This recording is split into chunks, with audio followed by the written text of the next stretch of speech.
বিসমিল্লাহির রহমানুর রহিম। অতি গুরুত্বপূর্ণ সুন্দর ভিডিওটি দেখুন। এটি শুধু একটি কবরস্থান নয়, বরং এটি একটি পবিত্র স্থান যেখানে রাসূলুল্লাহ সাল্লাল্লাহু আলাইহি ওয়াসাল্লাম এর স্মৃতি এবং তার শিক্ষা জীবন। রিয়াজুল জান্নাহ।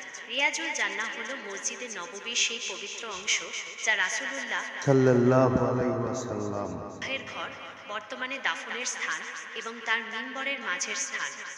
হাদিসে এটিকে জান্নাতের বাগান হিসেবে উল্লেখ করা হয়েছে। এই স্থানের কিছু বিশেষ দিক হল: অবস্থান: এটি মসজিদে নববীর দক্ষিণ পূর্ব কোণে অবস্থিত। বিশেষত্ব: এখানে নামাজ আদায় এবং ইবাদত বন্দেগীর বিশেষ ফজিলত রয়েছে। বিশ্বাস করা হয় যে এটি দুনিয়ার একমাত্র জান্নাতের অংশ। কার্পেট: মসজিদের অন্যান্য অংশের কার্পেট লাল রঙের হলেও রিয়াজুল জান্নাহ অংশের কার্পেট সাদা রঙের, যা এটিকে আলাদা করে তোলে। স্তম্ভ: এই অংশে কয়েকটি ঐতিহাসিক স্তম্ভ রয়েছে যা রহমতের স্তম্ভ বা খুঁটি নামে পরিচিত। এগুলোর গায়ে মরমর পাথর বসানো এবং স্বর্ণের কারুকাজ করা আছে। এর মধ্যে একটি হল উস্তেয়ানা আয়েশা রাদিয়াল্লাহু তাআলা আনহা হযরত আবু হুরায়রা রাদিয়াল্লাহু তাআলা আনহু থেকে বর্ণিত হাদিসে রাসূলুল্লাহ সাল্লাল্লাহু আলাইহি ওয়াসাল্লাম বলেছেন, আমার ঘর বর্তমান দাফনের স্থান এবং আমার মিম্বরের মাঝের জায়গা রাউজাতুন মিন রিয়াজিল জান্নাত, জান্নাতের বাগানগুলোর একটি বাগান, আর আমার মিম্বর আমার একটি বিশেষ স্থান।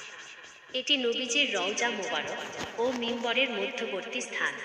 রিয়াজুল জান্নাহ শব্দের অর্থ হল উল্লেখ করা হয়েছে, এখানে নামাজ পড়া ও দোয়া করা অত্যন্ত ফজিলতপূর্ণ সেই অবস্থিত।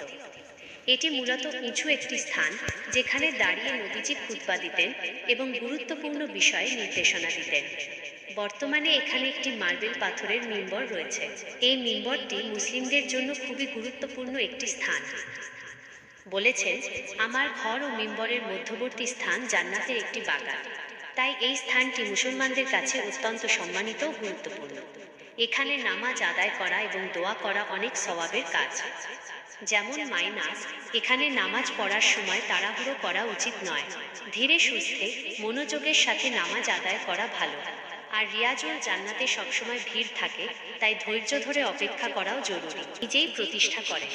এটি মূলত একটি খোলা প্রাঙ্গণ ছিল, যার একপাশে খেজুর গাছের খুঁটি এবং ছাদ ছিল। পরে বিভিন্ন সময় মুসলিম শাসকরা এর পরিধি বাড়ান ও সৌন্দর্য বৃদ্ধি করেন। নবীজির রওজা মোবারক মূলত আয়েশা রাদিয়াল্লাহু তাআলা আনহা এর ঘরে অবস্থিত, যেখানে নবীজি সাল্লাল্লাহু আলাইহি ওয়াসাল্লাম কে দাফন করা হয়। পরে আবু বকর রাদিয়াল্লাহু তাআলা আনহু